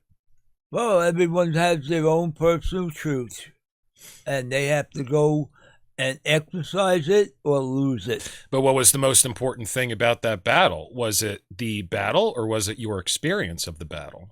Maybe a growth process. There it is, and that's what I was getting at. If you discount personal experiences, you cannot grow by your experience. Yeah. Well, don't let other people lie to you and seek out the truth. Yeah. But most people do not want to face the truth because it takes the courage to stand up to it. Sure it does. And if you can't do that, or you get negative feedback from everything around you, you're already defeated. Negative feedback is exactly what it is. It's feedback. You're supposed to adjust. So you have to decide why you're getting negative feedback and make appropriate adjustments to change that feedback into positive feedback. I mean, it's a learning system. That's what we're all a part of. Yeah. Well, like I said, if you're willing to stand out of the box and take the ridicule and the jokes and all the rest of the stuff that goes along with it, people will look at you. He's different. Mm-hmm. Then what? We're all different. Every one of us is different. But exercise what you are from the inside. Sure. Don't appease people just because it's the easy way out. Sure. I mean, if somebody shows you a red pen and everybody says it's blue, you got to fucking say it's red. Now, you got to say, what's the matter? It's a red pen. Yeah. Because the society accepts it as a red pen. Yeah. I mean, remember that whole internet meme, Talking Head, that was going on with the that dress? Is it black or is it gold? the black. It was the black and white or black and blue. Yeah, golden, white, or black and blue. Golden, white, and black or blue. Okay, yeah. I saw the black and gold. I didn't. Yeah, I could not see the other one. So I was in the majority camp with that, which surprised me because I have a tendency to see things very objectively from my experience learning how to paint well. So I ended up in the broad camp. I think most people saw it the same way I did, which I was surprised by, and it actually elevated my faith in humanity a little bit. So here's the weird thing: is I don't know where I would like to be on that spectrum, but I had the least likely experience. What was your experience? So the dress is actually black and blue. Okay. So you seeing it as black and blue means that you saw the truth. You saw actuality. Okay. Like as far as like so like that's why a lot of people. I guess I'm remembering it incorrectly. I thought what gold was one of them. Yeah, it's white and gold or black and blue. Oh, I didn't see white and gold. I thought I saw black and gold. No, so it's either black and blue or white and gold. One of us is misremembering this because I remember reading the article Let me look up the and finding out that I was definitely in the popular camp. So one of us is misremembering it. It's probably me. Hold on, let me look it up. Black and blue dress. The dress. It's blue and black or white and gold. Yeah. Oh, okay. I seeing have it this as image blue, in my head of black and gold. That's so weird. But I know I was in the popular camp. All right, good. So that's actually more interesting if it's black. If it's. I'm just misremembering my own memory. Gotcha. So the interesting thing is that the dress itself is actually black and blue. Okay. I had the most unique experience. Not that I'm like bragging, but it was mind blowing for me, and I wish everybody could have had this experience because I saw the dress as white and gold at the beginning of the article that then talked about the effect and what was happening. And then at the end of the article, it tells you that it's black and blue. Yeah. And they show the same exact picture at the end of it that they showed at the beginning of it. And after the article, I saw it as black and blue. And I instantly scrolled back up and saw that it was black and blue in the first picture. I'm like, fuck me, what is going on in my brain? That's fucking fascinating. That's fucking fascinating. Harry, have you seen this image? Do you remember this image? No, which image is that? All right. Oh my God, bring it up. Let's see what he says. Yeah. We're going to do the test with Harry. All right, hang on. Because I'm sure he wasn't paying attention. No, he always pays attention. So what do I have to type into Google? Okay, type in the dress. And hold on. 2015. Yep, there it is. All right, hang on. I wonder if I'm going to see it different now. All right, let me bring up an image here. It's the one on the left is the original image. You've already let him see. So I saw white and gold. Yeah. Okay. But he already has seen too much. He's seen too many versions of it. Well, hang on. Oh, is that the way it works? I'm sorry. Yeah. All right. So, Harry, what color is that dress? It looks white and gold. Yeah. Oh, nice. It worked. Physically. Yeah. But you say it's it's a different color at the end of the video? Well, I see white and gold. No, it's just an image. You see white and gold too? Oh, yeah. Oh, that's funny as shit. Yeah, I see white and gold. That's funny. Why? What is it actually? It's blue and black.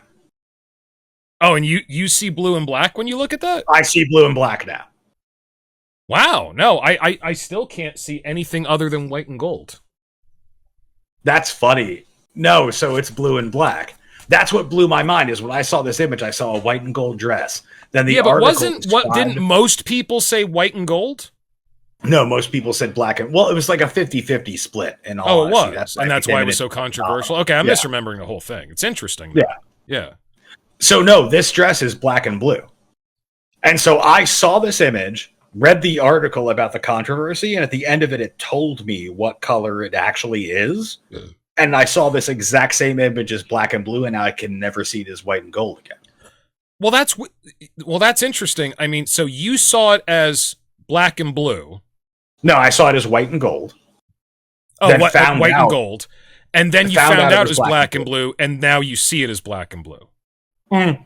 Oh, fuck that. I don't like the way your mind works. I've never seen it as white and gold again.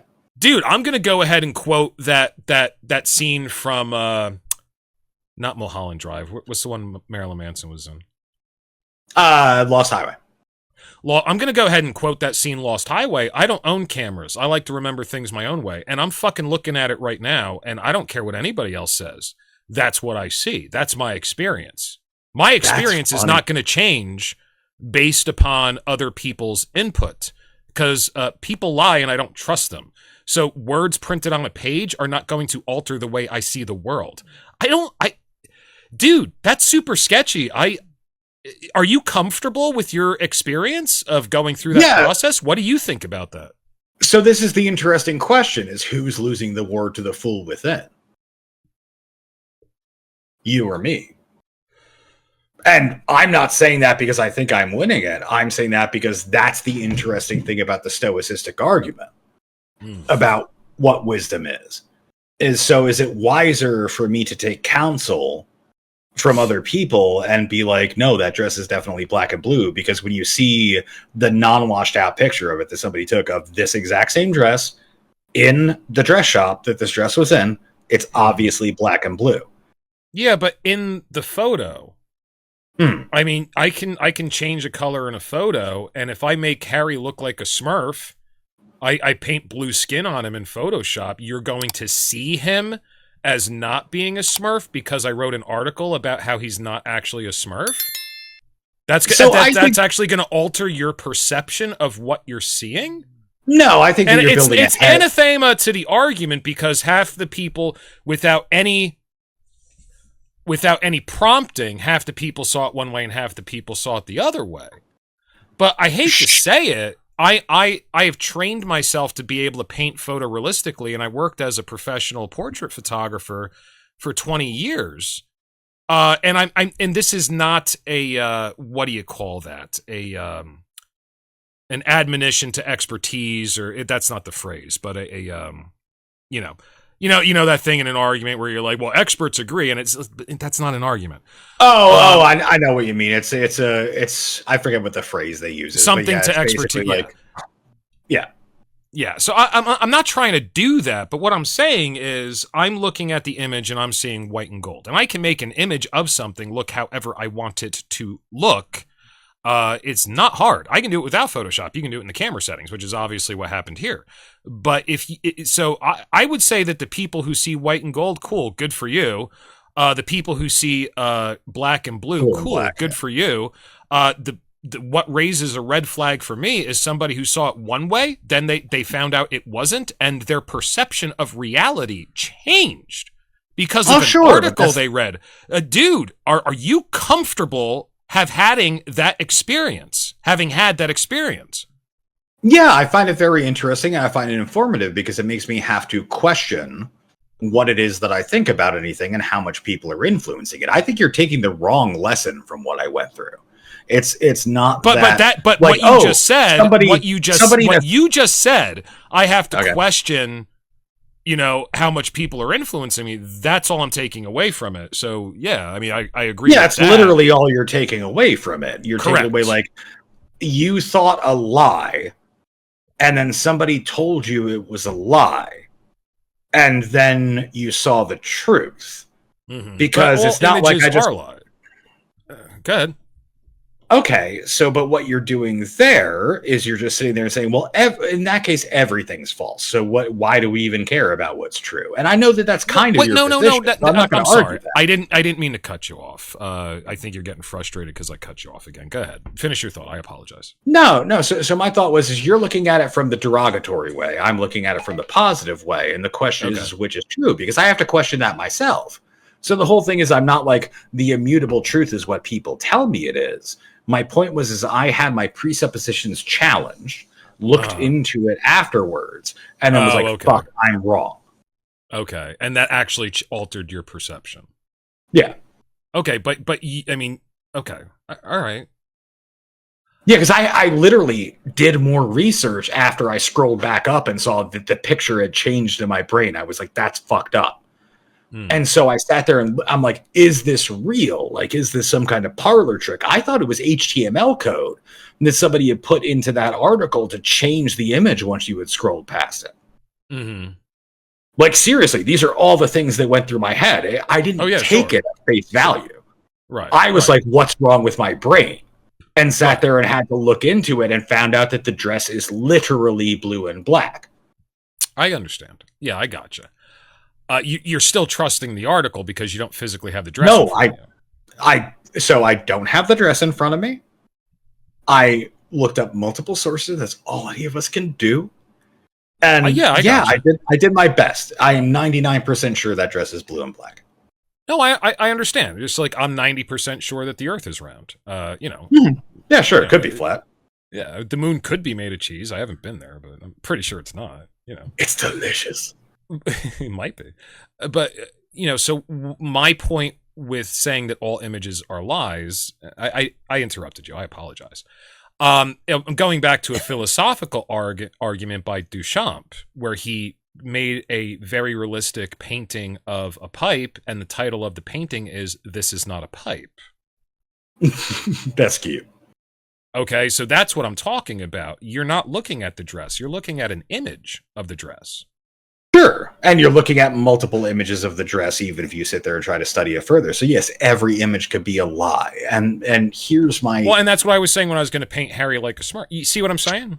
Yeah, but my point would be is you have to have a level of conspiratorialism so deeply ingrained in you to think that this one thing is like some kind of psyop to make us question reality. This was an interesting phenomenon. That's not what I was saying. No, that's not what you were saying. I know that's not what you were saying. Okay. My point is that like, so, but you're bringing up that all images are lies. My point is, what I'm talking about is a definition of reality. That's my driving point. Yeah, but the story of this dress is that it's really black and blue. Everybody said that it's black and blue. Every image apart from this one shows that it's black and blue. All evidence points to that it's black and blue. Bringing up that, but hear me out. Bringing up that all images are lies states, well, how do you know that it's black and blue? I can't. I've never physically interacted with it. Oh, no, I'm sorry. I may be colorblind. That's not, no. That's not what I was getting at. What I'm getting at saying all images are lies and bringing up the Duchamp thing is it's a philosophical structure. So what I'm saying is, to object, we're not talking. So here's the philosophical loophole here, or the pitfall, I should say.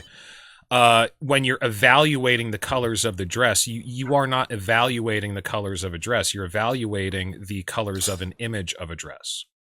Yeah, exactly. And if you were physically there, you would see that it's black and blue from what I understand. So here would be an interesting thing. I can pull up Photoshop, color sample the dress, and then ask you what color that color sample is in Photoshop. And you could tell me blue or white. And I may choose blue or white, yeah. Now that would be interesting because you have no context. We're just using the eyedropper tool.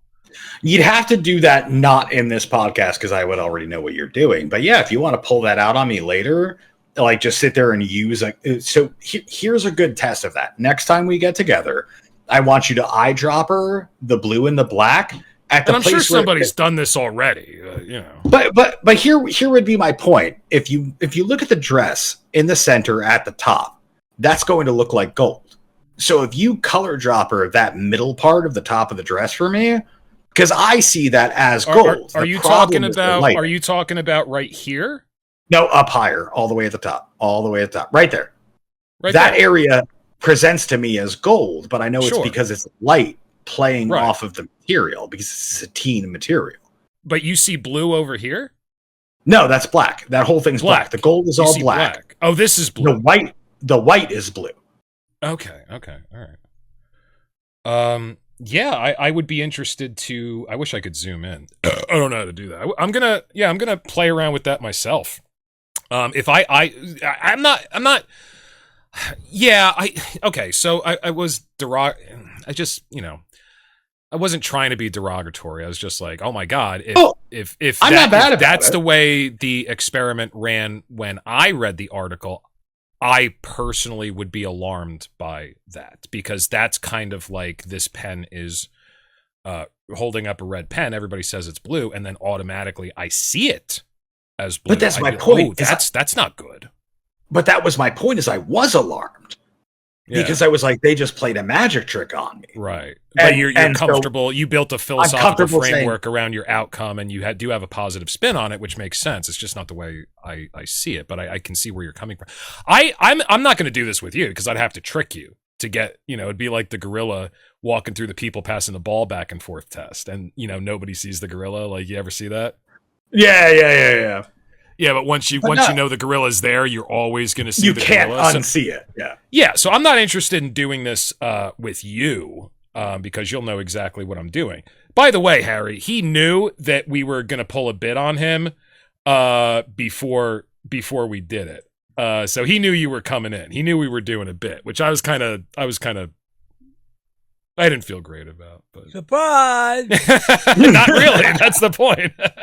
You enjoyed the surprise? It wasn't. He knew what you were gonna do. When you walked in before, he actually saw you on the camera. So, but he knew it beforehand. I figured he'd pick up on it. I was trying to had to pick up the act. I was trying to be as realistic as possible. I was like, yeah, I think he's just feeling under the weather. He doesn't want to come on today. You know. I want to tell you, you did a tremendous job of lying. The problem, no, top-notch liar. Your delivery was spot on. There was nothing wrong with what you did. My heart is swelling in appreciation right now. I anticipated this happening because you guys teased having a guest last podcast, and I'm the only, apparently, according to YouTube, viewer of this podcast. Or maybe I'm not even viewing it because sometimes when you view it, our views go away. Yeah. So, I mean, maybe I'm not even really here. Maybe you're right about reality. I am the golden white dress. Right. But nah, so I knew what you guys were up to when you guys teased it on the last one. So I was fully anticipating Harry. At least we're fun. Yeah, 100%. I was anticipating the bit. We got more coming for more holidays. Do we? Yeah. Harry hasn't put me in the loop yet. I don't know what's going on. Are you going to be Sandy Claus? I got to make fun of all these people that celebrating their holidays. Yeah. Harry fucking hates the holidays, man. He's such a Grinch. Okay, I'm a Grinch. I love it for it. Fucking be what you are, man. I love it. Harry, I wouldn't want you any other way. Well, I can't. Oh my God. Nobody else. Yeah.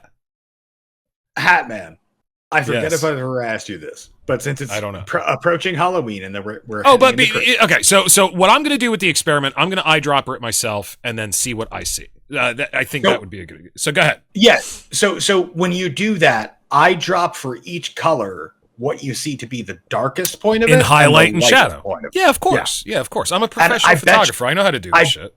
I bet you'll see white where there's blue and then blue where there was white. It's crazy. Okay. It's such so in other words, and there's a lot of visual illusions like that. Without the context of the image, you see things. Yeah, I get it. Sure.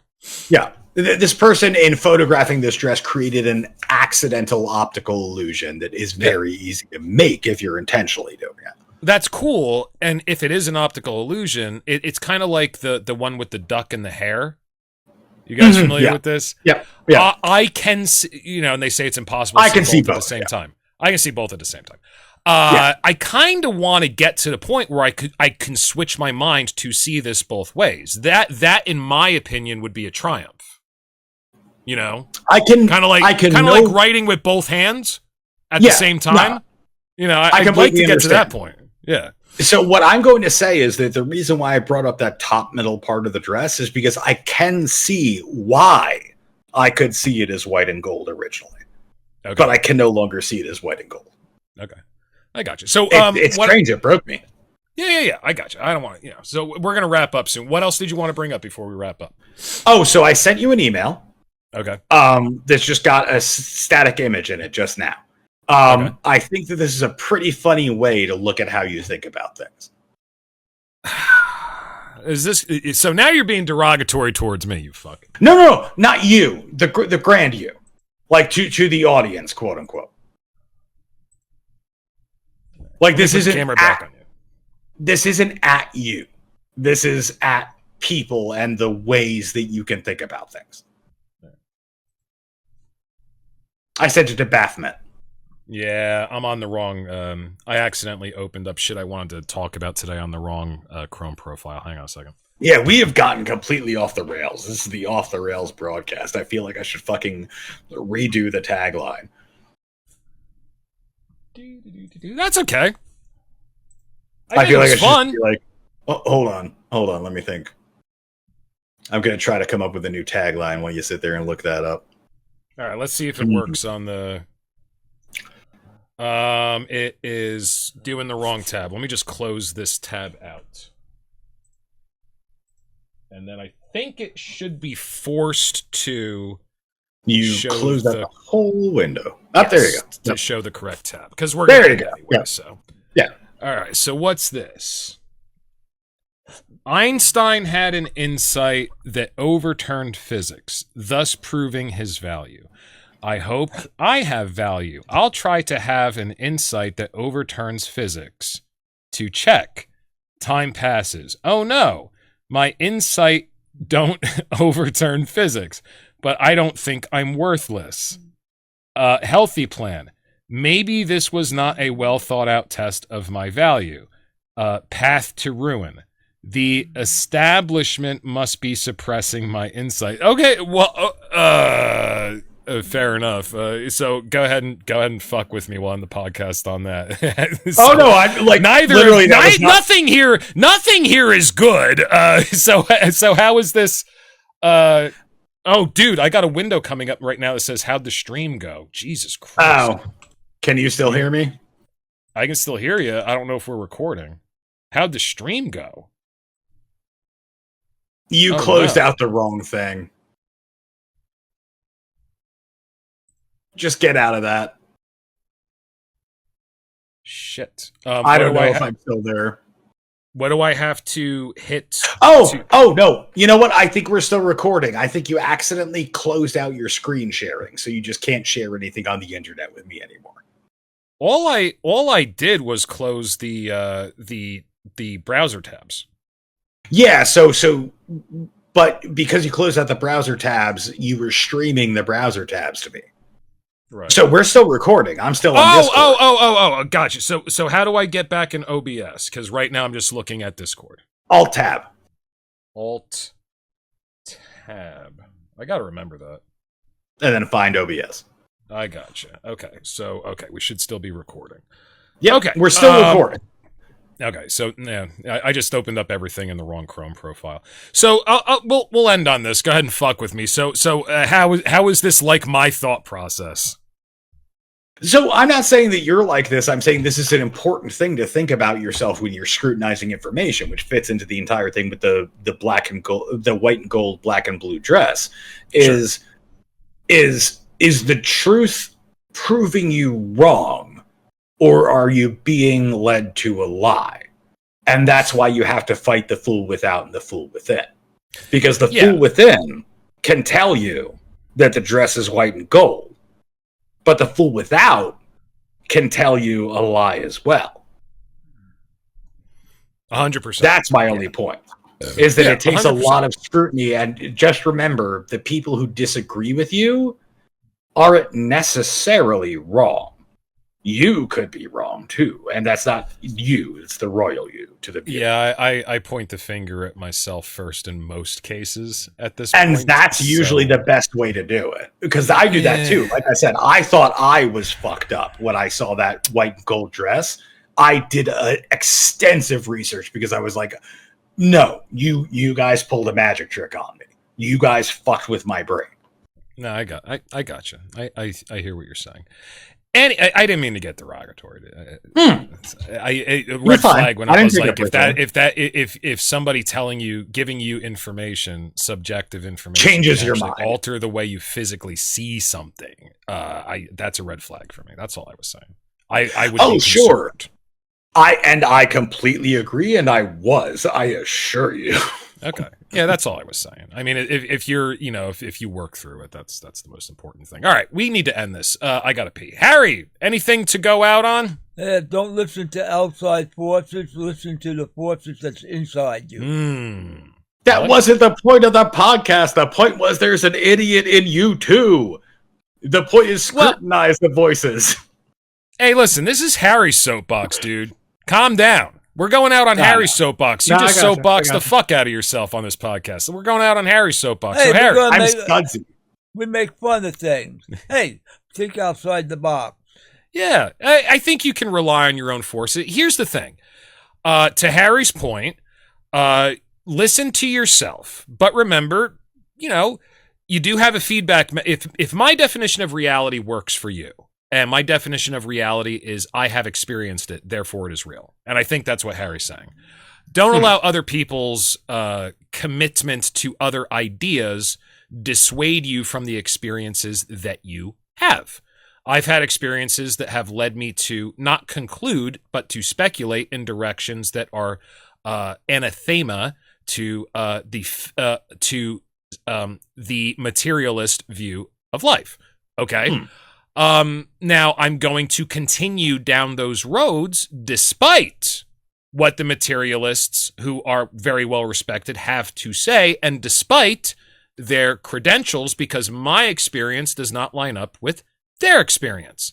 Now, you can say that hallucinogenic drugs have no benefit to people. However, people who have done them have all claimed benefit, and the people who claim there is no benefit have not done them. We all have different experiences. Agreed. Been there, done that. It's the same thing.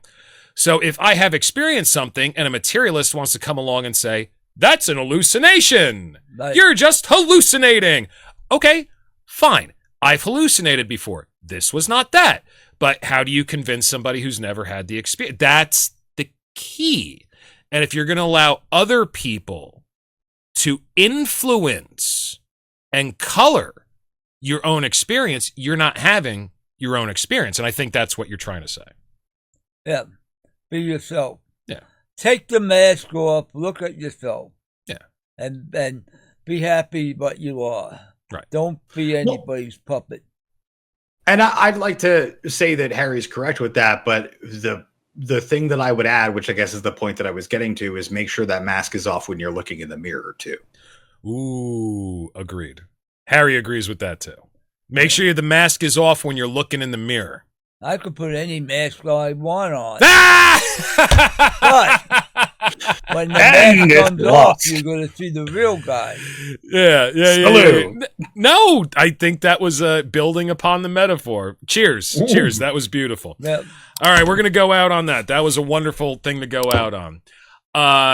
Take the mask off when you're looking in the mirror as well. And Harry said, fuck that. I'll wear any mask I want. Thank you very much, ladies and gentlemen, for watching the New World Order broadcast. And just remember, we're watching you too. Is watching.